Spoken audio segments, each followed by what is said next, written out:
Avant le 5e siècle, rien ne prédestinait Athènes à devenir le centre artistique, culturel et politique de la Grèce et même de la Méditerranée. Il aura fallu les guerres médiques contre les Perses, on en parlera. Il aura fallu également des circonstances plus ou moins favorables pour que Athènes étende sa domination, d'abord sur la Grèce et puis sur le monde méditerranéen. Il faut dire qu'on a appelé cette période le siècle de Périclès, mais également l'âge d'or d'Athènes, ce fameux 5e siècle où Athènes brille de mille feux. En effet, elle invente la démocratie, elle accouche de la philosophie, elle régale et éduque sa population dans ses théâtres et érige de fabuleux palais pour ses dieux au sommet de son acropole. Cette cité est vraiment incroyable, on ne pouvait ne pas parler d'Athènes quand on fait un cours sur le monde des cités grecques au 5e siècle.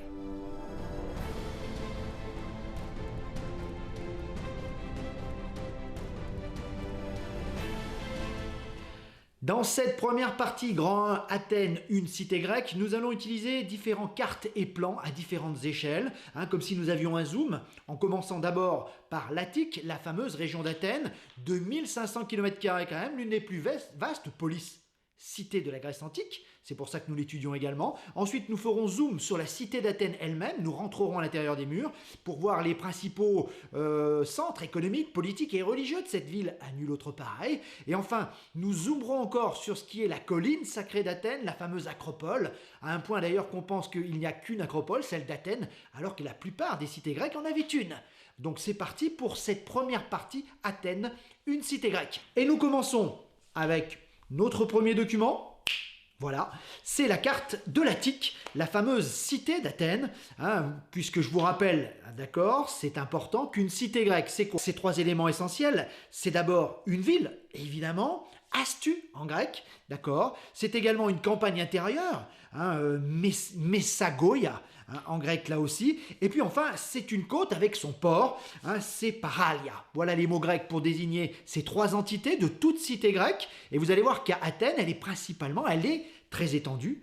Vous avez au nord une grande région très montagneuse, vous avez vu que la montagne, comme partout en Grèce, fait partie intégrante du territoire de la cité, le nord notamment avec les deux grands monts que sont le mont Parnès, d'accord, et le mont du Cithéron. Ces zones montagneuses servaient évidemment à l'élevage des moutons et des chèvres, assez importantes, et servaient de frontière avec les cités voisines, parfois belliqueuses, que étaient Thèbes et Mégare. Allez, rien ne vous empêche de repasser avec un petit crayon de couleur marron, l'essentiel des montagnes, évidemment, de la cité d'Athènes. On met un petit peu de couleur sur cette carte. Vous avez vu que les plaines ne sont pas non plus en reste, même si elles ne sont pas très étendues. Il y a 4 grandes plaines, entre guillemets, et les plus étendues et les plus importantes sont la plaine d'Éleusis, essentielle pour la culture des céréales, et puis beaucoup plus, on va dire, pierreuse et beaucoup moins riche, la plaine du Pédion, par exemple. Sachez que là, on y cultive la vigne, l'olivier ou le figuier, qui sont là aussi des ressources assez importantes. C'est pas une terre très productive, ce qui explique évidemment qu'Athènes se tournera très tôt vers la mer, et il lui fallait pour ça un port, c'est le fameux port du Pirée. Donc rien ne vous empêche non plus de mettre un peu de vert sur ces grandes plaines que vous avez là sur votre carte. Ça va un petit peu N'oubliez pas de faire une petite légende, montagne, zone de montagne, relief montagneux, plaine. Et puis tout en bas, vous avez vu, en allant vers le Cap Sounion, vous avez les fameuses mines du Laurion, qui sont capitales pour Athènes. Pourquoi? Alors ce sont des mines de cuivre, de plomb sans doute, mais surtout d'argent, et c'est de là qu'Athènes pourra faire sa fameuse monnaie, à tête de hibou, qui va inonder la Méditerranée. Mais sans les mines de l'Orion, peut-être que Athènes n'aurait pas pu être aussi riche, et qu'Athènes n'aurait pas pu avoir sa renommée. On va voir également ce que c'est par la guerre, surtout, qu'elle étendra sa renommée et qu'elle obtiendra énormément d'argent. Mais ça, on n'en est pas là. On vient de voir donc la géographie de l'Attique, ce qui a fait évidemment l'environnement immédiat de la cité d'Athènes, ce qui fera également sa puissance et sa force. 2500 km², de montagnes surtout, de plaines aussi, et les fameuses mines du Laurion. Voilà du point de vue géographique. Vous avez également vu que une ville, je vous l'ai dit tout à l'heure, c'est également une côte et surtout un port. Et le port du Pirée ne manque pas d'attrait. Il y a énormément de... Pourquoi on l'a installé là? Regardez, il y a quand même une position assez stratégique. Et puis vous avez l'image de synthèse, en tout cas voilà à quoi ressemblait Le port du Pirée, centre économique névralgique de la cité d'Athènes, sans qui elle n'aurait pas été ce qu'elle a été. C'est de ce port que partiront les trières et les bateaux en direction de toute la Méditerranée et que les produits du monde méditerranéen viendront dans ce port enrichir la cité. Et il a fallu ce qu'il a d'extraordinaire, ce port, et de très important, regardez sur ce plan, j'espère que ça ne vous échappe pas, c'est qu'il y a un long mur d'enceinte. L'enceinte d'Athènes, assez importante, va jusqu'au Pirée avec un long mur qui protège la route. Et si on coupait cette route, vous doutez qu'Athènes était perdue, donc il fallait la fortifier, et elle fait partie intégrante des fortifications d'Athènes, le port du Pirée. Et oui, il fallait en parler. Et juste à côté, pas très loin, regardez, vous allez sur la côte, l'île de Salamine. Il y avait également une grande île qui faisait partie de la cité d'Athènes, c'est important, et c'est sur cette île que le destin d'Athènes basculera, avec la fameuse bataille de Salamine contre les Perses, mais ça, on en reparlera. Et puis enfin, dernière chose, vous avez vu que Athènes ne se limite pas à la ville même d'Athènes, il y a des villages, Éleusis, Marathon et d'autres, qui font partie également de cette cité, donc une cité très grande qui n'a pas qu'une ville, mais plusieurs petits centres, des montagnes surtout, une plaine, et puis une côte assez fantastique. Donc tout était réuni pour faire d'Athènes quand même une des plus puissantes cités de la Méditerranée. Mais plus que la région, ce qui fascine les hommes d'alors et qui marque les esprits, c'est la ville elle-même. Imaginez qu'elle a été quasiment rasée de la carte en 480 avec l'invasion des Perses. D'accord, il faudra tout le génie de Périclès, Thémistocle avant lui, pour entreprendre une politique de grands travaux. Et les visiteurs au 5e siècle revoient une Athènes renaissante, une Athènes flambant neuve, avec dans le phare dans la nuit, celui qu'on voit de loin, les merveilles de l'Acropole évidemment, mais pas que. Ce qui frappe les esprits en premier lieu quand on arrive à Athènes, ce sont ces fortifications, commencées par Thémistocle, agrandies par la suite par Périclès, etc. Elles protègent la ville sur 9 km de long, 10 mètres de haut, et sachez que sur 7 km, ces fortifications vont même jusqu'à la mer pour protéger la route névralgique qui relie Athènes, la ville, à son port, le Pirée. C'est ici que les marchandises du monde entier arrivent, et c'est ici que Athènes est nourrie, et c'est ici qu'évidemment, en cas d'attaque, ça permettra de soutenir un siège et de nourrir toute la population. Donc, ces fortifications sont étonnantes, et c'est elles qu'on voit en premier lieu avant de pousser les portes de la ville et de rentrer à l'intérieur de ce qui était sans doute la plus belle des cités grecques de l'époque. Mais le spectacle qui attend le visiteur derrière ces fortifications est plus exceptionnel encore. La première chose que l'on voit au loin, tel un phare dans la nuit, et qui permet à tout visiteur d'avoir un point de repère pour se repérer dans cette ville aux ruelles étroites et sinueuses, c'est sa fameuse Acropole avec sa merveille des merveilles en son sommet, le fameux Parthénon, reconstruit par Phidias, Périclès, etc., grâce au trésor de la Ligue de Délos. On en reparlera. Mais c'est vrai qu'une fois qu'on a pénétré à l'intérieur, on voit très bien la distinction, à cette époque en tout cas, entre l'espace public avec ses beaux monuments, ses espaces verts et cette bouffée d'oxygène, et les rues étroites et sinueuses, sales parfois, qui permettaient de loger la population. Alors c'est vrai que pour nous, l'Athènes du 5e siècle, c'est les ensembles monumentaux, c'est le Parthénon, c'est les merveilles architecturales, c'est l'agora. Mais n'oublions pas que l'essentiel de la population athénienne vivait dans des petites maisons basses qui ont disparu aujourd'hui, 30-40 mètres carrés à peine, où on s'entassait, toute la famille, mais les esclaves aussi, voire quelques animaux, et la boutique parfois, exiguïté et extrême pauvreté de la plupart des habitants d'Athènes. Ce qui faisait la richesse à cette époque des Athéniens, ou qui montraient leur richesse, c'était les offrandes faites aux dieux et la terre que l'on possédait à l'extérieur de la ville. Mais pour le reste, les rues étaient très étroites, assez sales et parfois mal fréquentées. C'est vrai que tout ça a disparu aujourd'hui. Donc on voit qu'il devait y avoir une grande opposition, une grande différence entre les quartiers d'habitation, plutôt modestes, on va dire, même si à partir du 5e siècle et surtout au 4e siècle, les riches vont commencer à se faire construire de riches villas, beaucoup plus grandes et beaucoup plus belles, avec l'eau courante, etc. Jusqu'ici, la plupart des habitants d'Athènes vont au puits, et c'est les femmes qui s'en chargent et les esclaves, évidemment, pour amener de l'eau au centre de la place publique. Pour le reste, ça devait trancher, évidemment, avec la beauté, l'ordonnement, la propreté des espaces publics. Et le centre de cette ville, là où on arrive, quoi qu'il arrive, où toutes les rues mènent, c'est la fameuse agora, centre politique, religieux et économique de la ville d'Athènes. C'est ici qu'on vient y faire les affaires, c'est ici que la Boulée ou l'ailier, la Boulée c'est le siège des 500, le conseil, et la Boulée c'est le grand tribunal, c'est ici qu'elle siège, et c'est ici qu'on a la plupart des organes politiques athéniens qui font fonctionner la démocratie. Voilà à quoi ça ressemble, image de synthèse de l'agora, une grande place publique avec des espaces verts et plein de beaux monuments.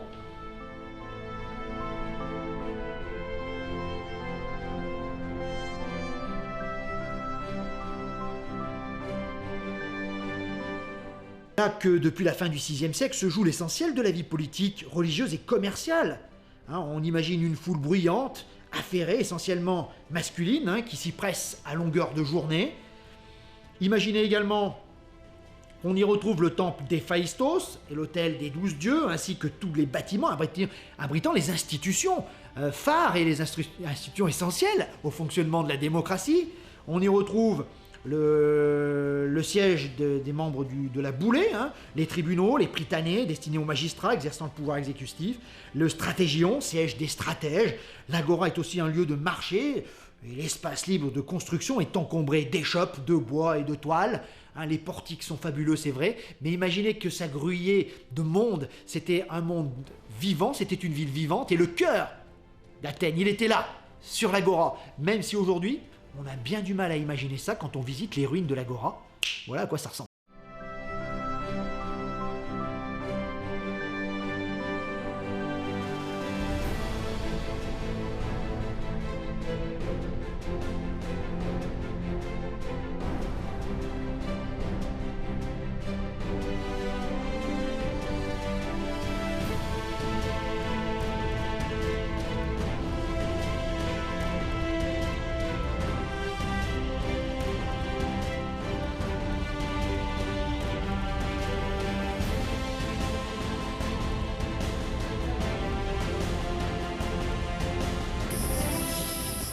Alors, l'Agora, c'est un peu le forum des Romains, c'est la place centrale de la ville d'Athènes au 5e siècle, le centre économique, politique, mais également commercial d'Athènes. C'est là que bat le pouls de la cité, c'est là également que la démocratie se fait, c'est là également que la richesse économique d'Athènes et du commerce qu'elle a établi en Méditerranée s'établit. Donc un centre névralgique, même si aujourd'hui, en effet, il ne reste pas grand-chose pour imaginer cette grandeur passée.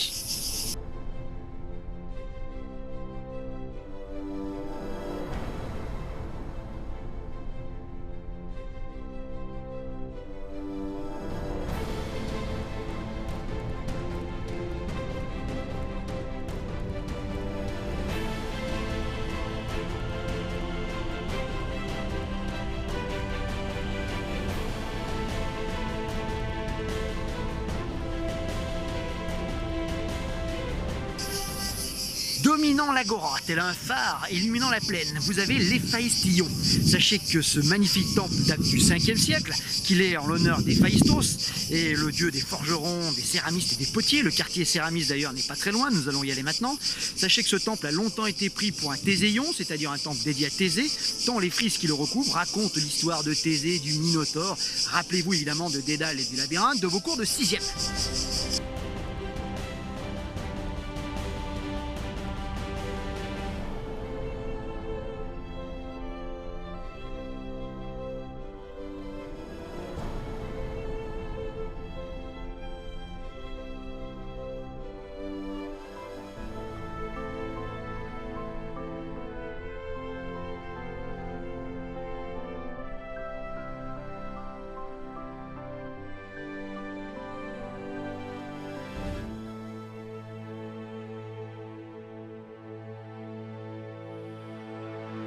Allez, nous sommes sur une espèce d'énorme allée en béton qui monte en direction de l'acropole quand vous êtes sur l'agora.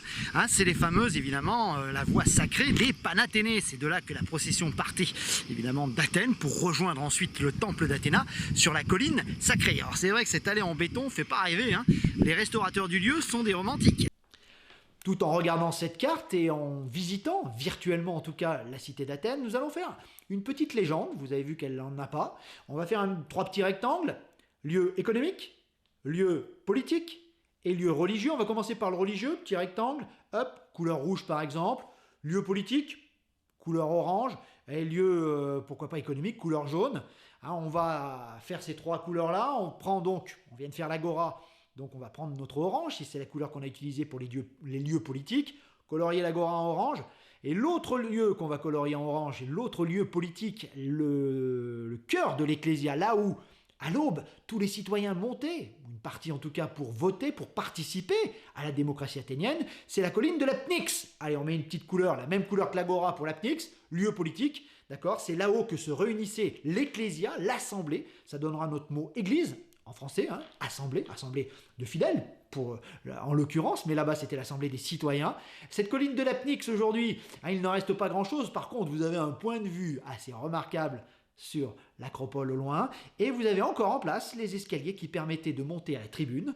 C'est là que les orateurs venaient essayer de convaincre, d'accord, les citoyens de voter pour la guerre. Par exemple, c'est ici sans doute que Thémistocle a dû venir parler et faire un discours enflammé pour aller se battre contre les Perses. C'est ici qu'on a également mis en place la politique économique de la Grèce. Quand il fallait aller châtier un allié qui s'était révolté, c'est ici également qu'on décidait de tout ça, à main levée. Il y avait également une horloge à eau qui était là, voilà à quoi ça ressemble, qui permettait un temps de parole égalitaire à chacun. Encore aujourd'hui, lors des élections présidentielles en France, on calcule le temps de parole de chacun. Ça n'a pas varié, évidemment, que c'est important, l'égalité de parole, même si l'éducation et le fait d'être un super orateur faisait évidemment que l'égalité n'était pas totale. Hein, si vous aviez été formé par les sophistes, par exemple, on en parlera peut-être, vous aviez peut-être plus de chances de convaincre l'assemblée qui était là, qui n'était pas toujours une assemblée très éduquée, qui n'était pas toujours une assemblée de lettrés et de libres penseurs. Il y avait également pas mal de pauvres, pas mal de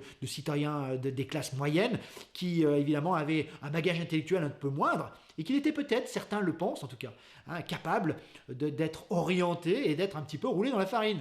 Je vous allez me dire, avec les réseaux sociaux aujourd'hui, qu'est-ce qu'on ne peut pas faire passer comme info, etc. et faire en sorte de tromper le peuple. À l'époque, il n'y avait pas de réseaux sociaux. Par contre, là, haranguer le peuple à la tribune de l'Apnix, eh oui, ça se faisait. Voilà à quoi ça ressemble aujourd'hui. Allez, l'Apnix.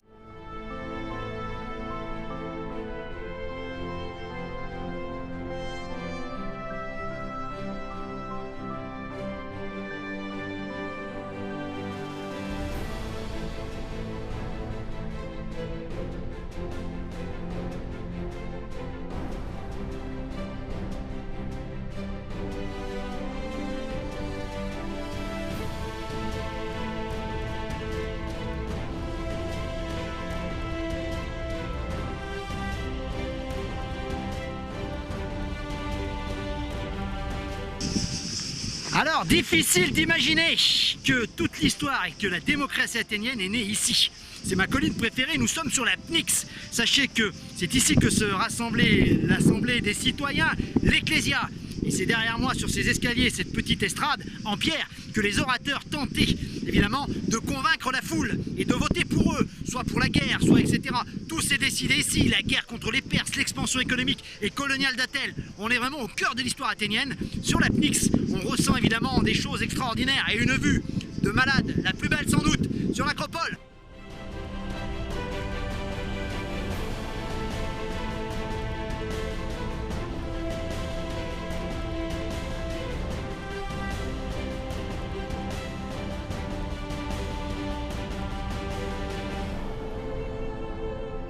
L'autre quartier qui faisait la richesse d'Athènes, c'est le quartier céramique. Comme son nom l'indique, c'est ici qu'on venait fabriquer les poteries et c'était le centre industrieux d'Athènes. Il y en avait une partie, regardez sur la carte, qui est à l'intérieur de la cité et l'autre partie qui était à l'extérieur.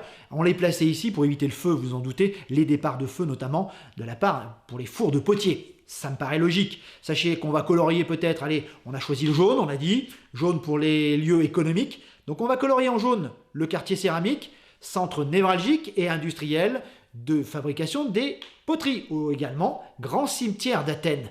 Aujourd'hui, ce quartier a bien changé, mais il reste une certaine nostalgie. Allez, c'est parti pour la visite.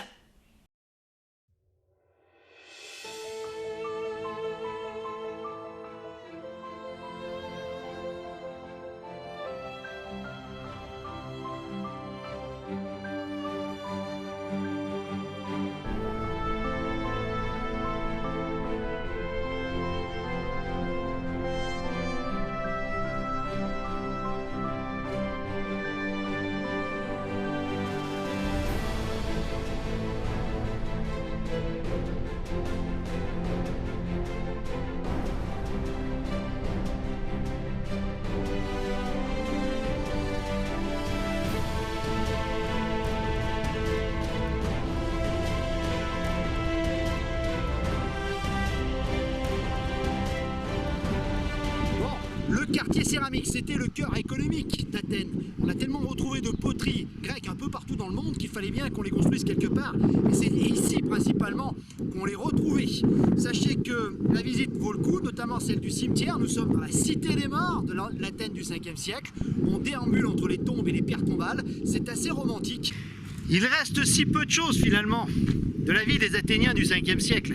C'est les tombes, c'est leurs cimetières et leurs pierres tombales et leurs monuments aux morts finalement qui nous en prend le plus sur eux.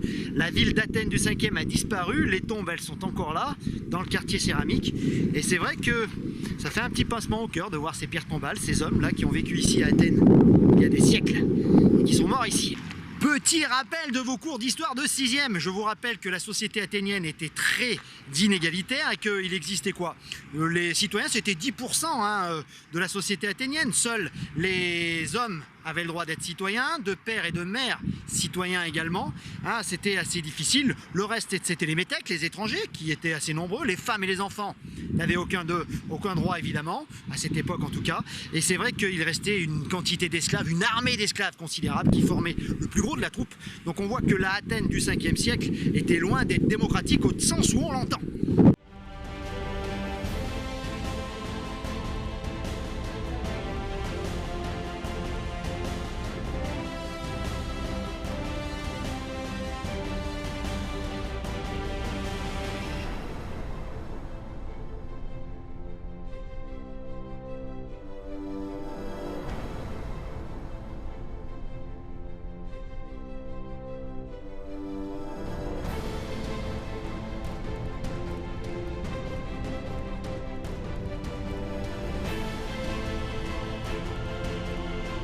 On va également colorier, c'est marqué, regardez, vers le port du Pirée. Colorier en jaune, économique, le port du Pirée, qui est le centre économique névralgique d'Athènes, vous vous en doutez. Les marchandises du monde méditerranéen venaient ici, dans ce port à nul autre pareil. C'est ici également que les 200 trières de guerre construites après l'attaque des Perses, ou juste avant l'attaque des Perses à Salamine, sont stockées. Il y a un port de guerre et un port de commerce, évidemment.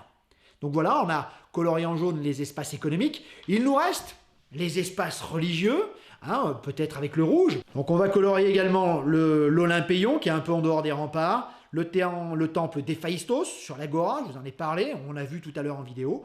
Et puis évidemment en rouge, on va colorier l'Acropole, la colline sacrée d'Athènes, le temple d'Athéna du Parthénon, cette merveille des merveilles construite en son sommet, qui contient la fameuse statue chryséléphantine, moitié ivoire, moitié or, de la déesse Athéna. C'est l'un des summums, l'une des merveilles du monde de l'Antiquité, même si elle ne fait pas partie des 7 merveilles et du classement, on s'en doute. Mais pour le reste, c'est vrai que cette acropole est unique en son genre. C'est la colline sacrée, celle qu'on voit de partout dans la ville, et c'est donc notre grand C. On va faire un zoom sur cette acropole. Je vous ai distribué ce document, il est là, d'accord, hop là, avec une reconstitution de l'acropole d'Athènes.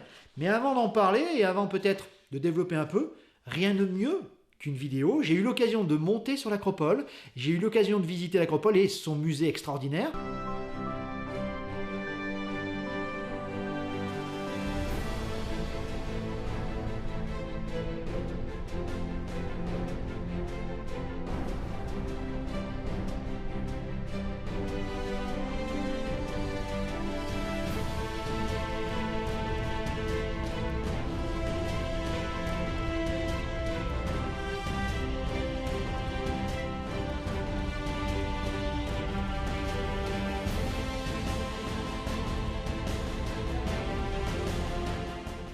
Ce qui sauve cette ville anarchique, grise et polluée, construite à la hâte au XIXe siècle, je vous le rappelle, c'est son acropole, véritable phare dans la nuit. Où que l'on soit à Athènes, l'œil est attiré par l'acropole. C'est notre point de repère. Et c'est vrai que c'est l'acropole qui attire évidemment les touristes du monde entier ici. Alors attention, il ne s'agit pas d'un simple tas de pierres posées au sommet, sur une des collines qui domine la capitale grecque. C'est bien plus que cela, vous vous en doutez. Véritable emblème, véritable symbole de la ville, mais même de sa civilisation. L'acropole d'Athènes domine de toute sa splendeur la capitale grecque depuis des siècles. Depuis le 5e siècle avant Jésus-Christ et l'âge d'or de la démocratie, celui de Périclès.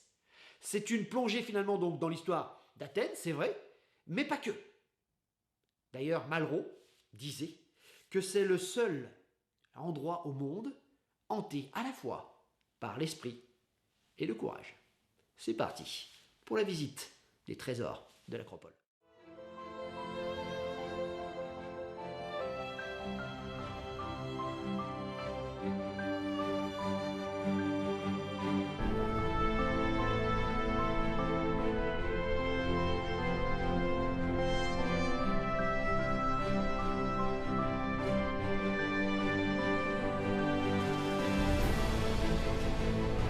Vous montez comme nous par la porte côté musée de l'Acropole, jetez un petit coup d'œil juste avant de monter à ce petit théâtre en ruine sur votre droite.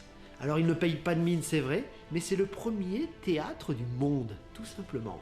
Ici, 2 fois par an, les Athéniens se réunissaient pour un festival d'art dramatique et on assistait à des pièces, etc., du lever du soleil à son coucher. Festival d'art dramatique. On portait des masques, les femmes étaient interdites comme acteurs, donc ils devaient porter des masques, et on y rejouait peut-être la guerre de Troie, etc. Hein, c'était chanté, alors c'est pas le théâtre actuel, ça se rapporterait plus à de la comédie musicale ou à de l'opéra, mais en tout cas c'est ici que ça se passait. En fin de journée, si on tend bien l'oreille, à tomber de la nuit, on entend encore résonner les pièces d'Euripide, Sophocle, Échille ou Aristophane.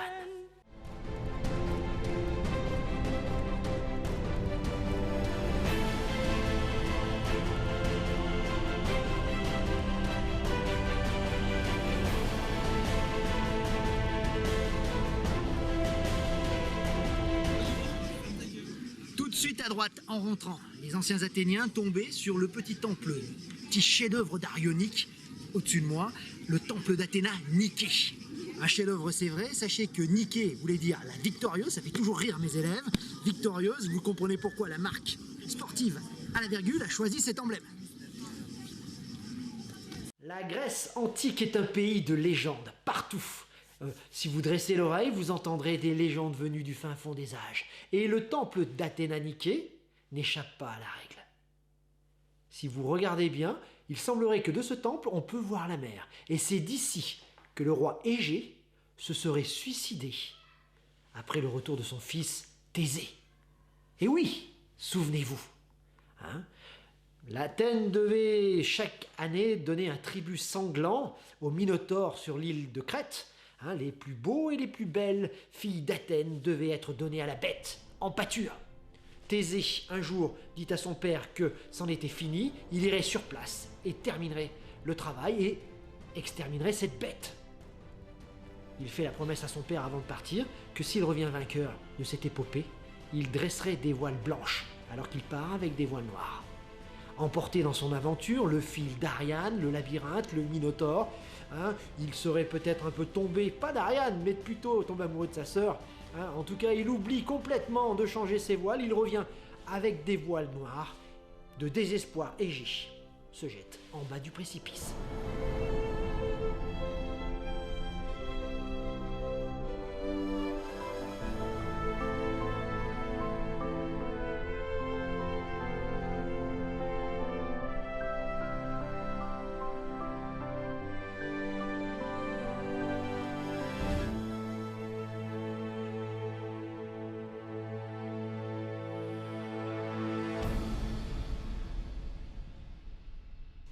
Bon, pour la petite anecdote, c'est sans doute au Cap Sounion qu'Égée s'est jeté plutôt dans la mer, qui aujourd'hui porte son nom. Mais ça, c'est une autre histoire.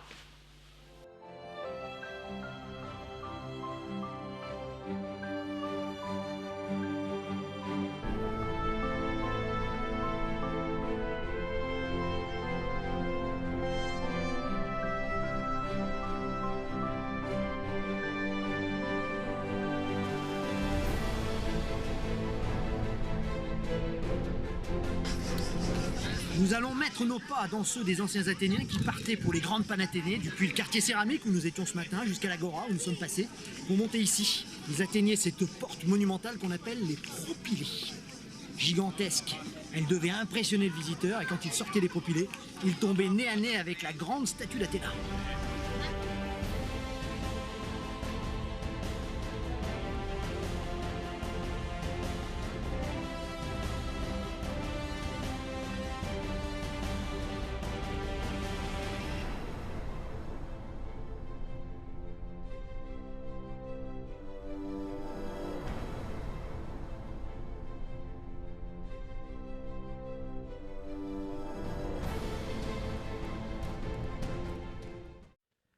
Et sur la droite, aussi légendaire que les pyramides, celui que vous attendez, la visite incontournable, allez, soyons honnêtes, de la visite d'Athènes, le trésor de l'Acropole, le plus grand temple grec jamais construit, Sa Majesté, le Parthénon.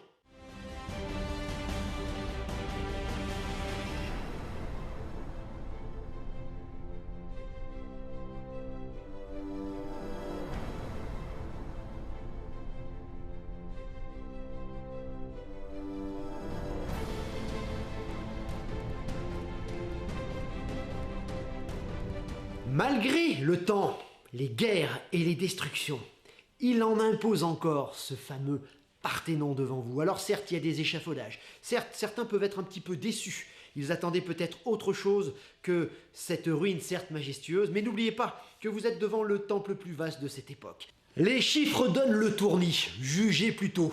70 mètres de long, 30 mètres de large, 20 000 tonnes de marbre taillées au millimètre près. 10 ans de travaux confiés au légendaire sculpteur Phidias.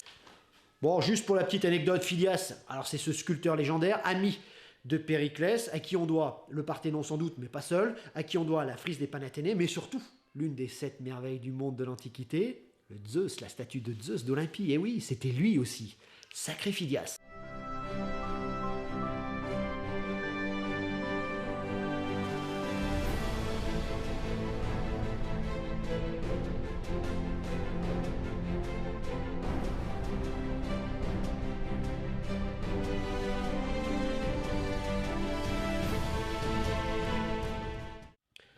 Ah oui, pour la petite anecdote, Parthénon veut dire en grec ancien la demeure de la Vierge, étymologiquement parlant, demeure de la Vierge. Évidemment, on parle de la grande déesse Athéna, déesse tutélaire d'Athènes, d'accord, c'est la déesse mère, la déesse de la guerre, mais pas que, de la sagesse aussi. On en reparlera un petit peu plus loin. C'est l'une des merveilles du monde de l'Antiquité, sans conteste. Mais quoi qu'il arrive, pensez que celui que vous avez devant vous a une histoire incroyable et on peut encore voir les affres de cette histoire à travers ses murs et ses colonnes. En effet, quelle histoire! Une histoire 2 fois millénaire, une histoire faite d'incendies, de séismes, de guerres et de ravages, d'invasions, tour à tour transformée en église chrétienne, en mosquée musulmane. Il a été également réserve de poudre par les Turcs ottomans au XVIIe siècle. C'est ce qui fait d'ailleurs qu'en 1687, au moment du siège de la ville par les Vénitiens, le monument est encore intact. Inouï, enfin presque intact. Ça ne va pas durer, vous vous en doutez. Les Turcs ont eu la bonne idée de transformer le monument en réserve à poudre, au milieu même du Parthénon. Un boulet mal placé fait exploser ce monument qui avait résisté à tout jusqu'ici, enlevant son toit et la plupart des colonnes. Les archéologues aujourd'hui, et c'est une gageure, sont en train d'essayer de reconstituer ce pulse géant. Énorme. Mais sachez que s'il était aussi costaud et s'il a résisté aussi longtemps, c'est que c'était le seul monument au monde construit entièrement en marbre. Et il avait des normes antisismiques. Eh oui, ils étaient forts, ces Grecs.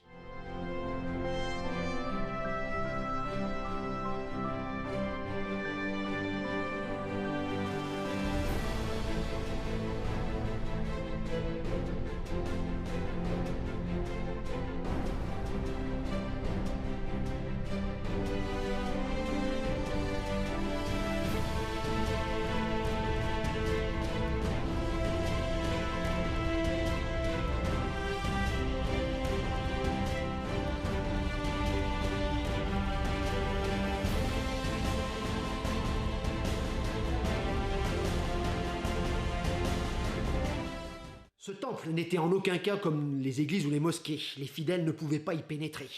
À l'intérieur, le trésor véritable de ce monument, c'était la fameuse statue chryséléphantine, corps de bois, incrustée d'or et d'ivoire. Elle devait être fabuleuse et devait ressembler à ça.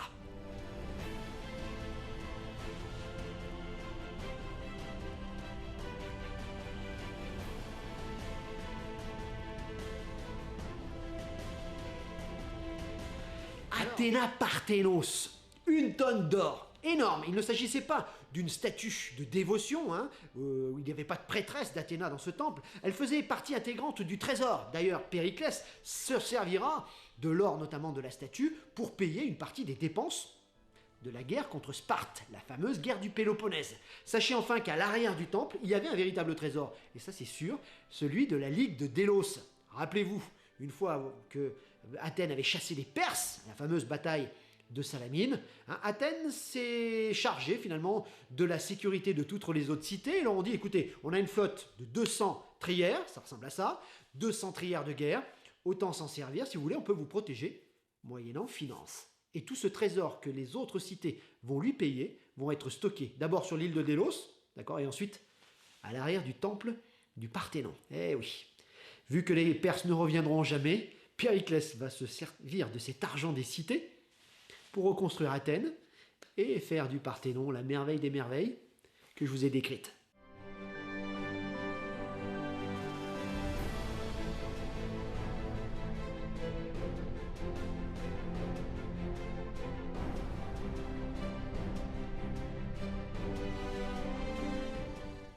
Ce monument antique n'a cessé d'inspirer depuis des siècles les poètes, philosophes et artistes du monde entier.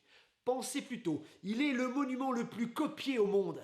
Regardez notre fameuse Assemblée nationale ou la Cour suprême des États-Unis. La ressemblance est frappante. Bon, avant de quitter le Parthénon, n'oubliez pas qu'à l'époque, il ne devait absolument pas ressembler à ça. C'était coloré. Il ressemblait sans doute plutôt à ça. Des couleurs de partout, éclatantes. L'Antiquité était peinte aussi bien égyptienne que grecque, et ça devait ressembler à ça. Heureusement, nous avons les images de synthèse pour nous permettre d'imaginer à quoi ressemblait l'Acropole et son Parthénon.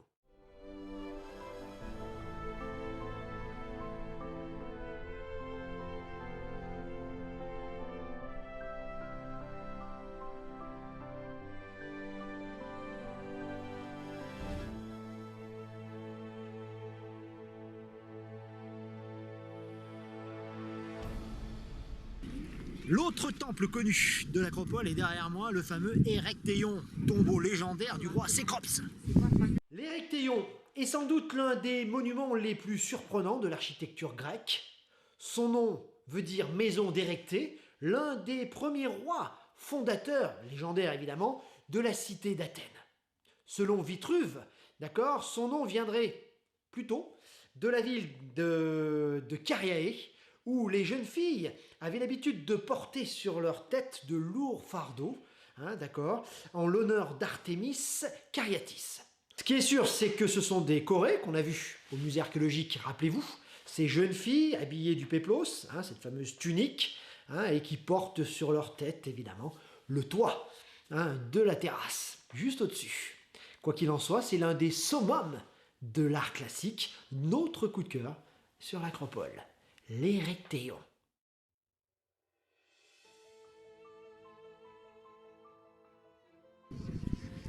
Mondialement célèbre pour ses 6 cariatides, qui sont des copies, je vous rappelle qu'on a vu hier au musée de l'Acropole, les vrais.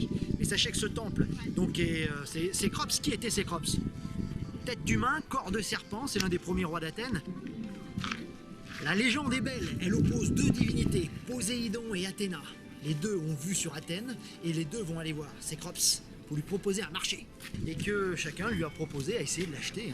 Poséidon lui a proposé des jeux nautiques et un cheval quasiment, on va dire, indestructible. Quant à Athéna, lui offrit une branche d'olivier. Cécrops n'a pas compris au départ. Ça peut paraître complètement banal par rapport à ce que Poséidon lui offrait, mais sachez qu'elle lui offrait à la fois l'agriculture et l'olivier, symbole de paix également. À vous croire ou non, Cécrops a choisi évidemment Athéna.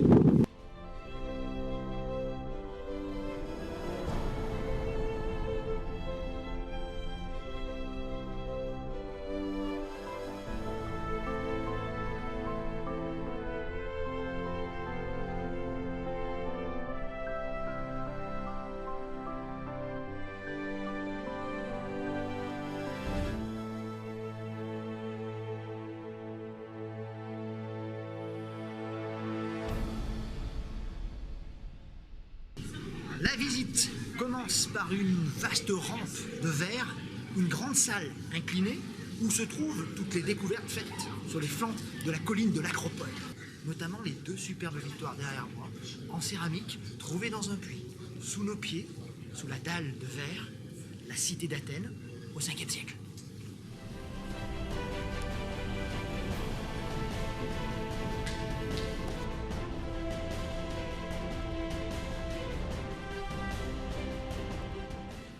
Ce musée exceptionnel est l'œuvre de Dimitrios Pandermalis. Inauguré en 2009, il est un chef-d'œuvre architectural fait de marbre, de verre et de béton. Il est sur pilotis pour laisser voir les restes de la cité antique juste en dessous de nos pieds. Parfait trait d'union en somme entre les merveilles de l'Acropole qui datent du 5e siècle et ce bâtiment nouveau Parthénon. Allez, allons-y.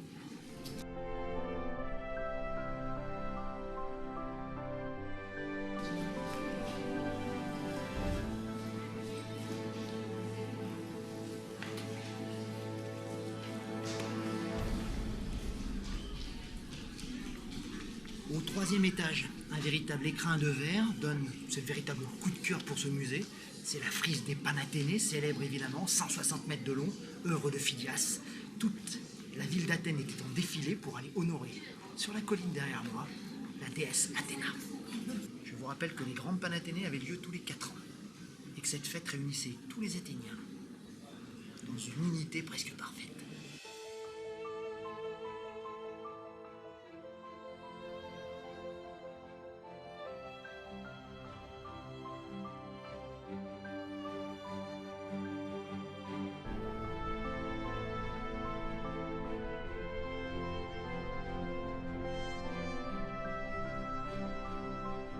Ouvert en 2009, cet écrin de verre, de béton et d'acier est une véritable réussite. C'est notre coup de cœur sur Athènes, incontestablement, notre plus belle visite. On vous encourage à commencer par le haut, avec d'un côté la frise des Panathénées, de l'autre, comme un écrin, l'Acropole au loin, magique, notamment à la tombée, à la fin du jour, quand les touristes se font plus rares et que vous vous retrouvez seul à seul, en tête à tête, avec la frise des Panathénées et l'Acropole en face. 378 personnages, toute la société athénienne en marche pour aller rendre le voile, ou donner le voile à la grande Athéna sur l'Acropole. Je vous rappelle qu'une grosse partie de cette frise est au British Museum aujourd'hui. Les Anglais ne veulent pas le rendre. C'est un objet de tension évidemment entre les deux peuples.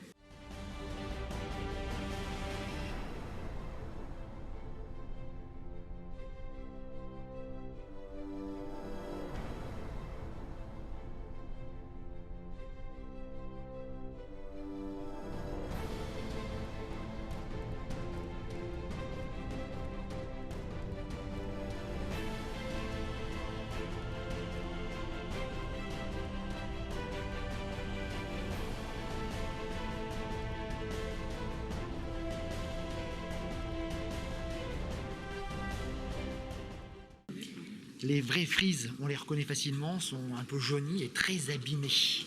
Alors on peut concevoir que les Anglais ne veulent pas rendre la chose, mais c'est vrai que si les frises du Panathénées revenaient un jour à Athènes, ça aurait quand même de la gueule.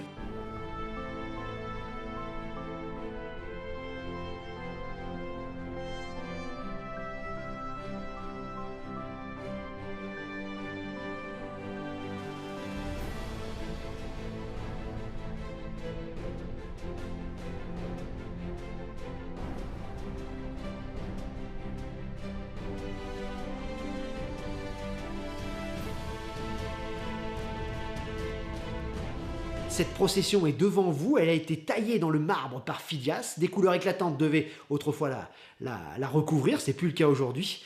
Mais le musée permet, avec cette circonvolution, etc., de voir à quoi elle ressemblait. Et on est un peu comme si on était au sommet du Parthénon, en train d'observer la frise. Une frise qui est un peu l'allégorie de la démocratie athénienne. Il y a autant de personnages sur la frise qu'il y avait de combattants à marathon. Il y a quand même une symbolique qui se dégage de cette œuvre monumentale, peut-être l'œuvre la plus remarquable faite sur le Parthénon et faite à Athènes. En tout cas, c'est le point d'orgue, le point culminant de la visite du musée. Je vous encourage d'ailleurs à monter directement au sommet pour l'observer et ensuite de faire, en redescendant, le reste du musée.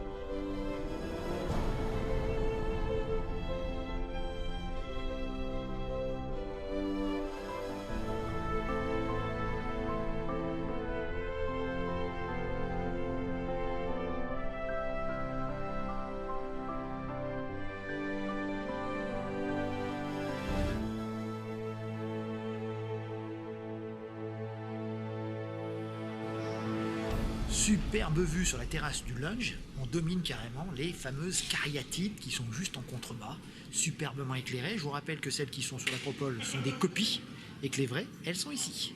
Et si on compte bien, 1, 2, 3, 4, il n'y en a que 5. En effet, la 6e est au British. Eh oui.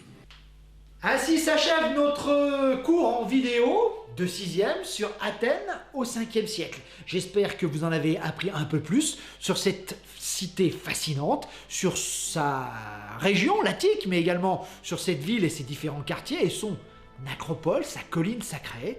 La semaine prochaine, nous resterons avec Athènes. Nous étudierons en deuxième partie de ce cours sur l'Athènes du 5e siècle, un épisode qui a sans doute forgé et fondé la puissance d'Athènes et qui a fait sa gloire. Les fameuses guerres médiques. Médiques, hein, pas merdiques. Vous enlevez un R, la plupart de mes élèves confondent. Toute guerre est merdique étant donné que ça coûte la vie à des hommes. Mais les guerres médiques, c'est les guerres contre les Perses. En effet, la superpuissance de cette époque, de Darius et de Xerxès son fils, est en marche. Elle va s'en prendre à Athènes qui a eu l'outrecuidance de s'opposer à elle. En effet, c'est un épisode extraordinaire, les batailles de Marathon, Salamine et des Thermopyles résonnent encore à nos oreilles, mais comment une si petite cité a-t-elle pu s'opposer à un si grand empire? Réponse la semaine prochaine dans nos cours en vidéo.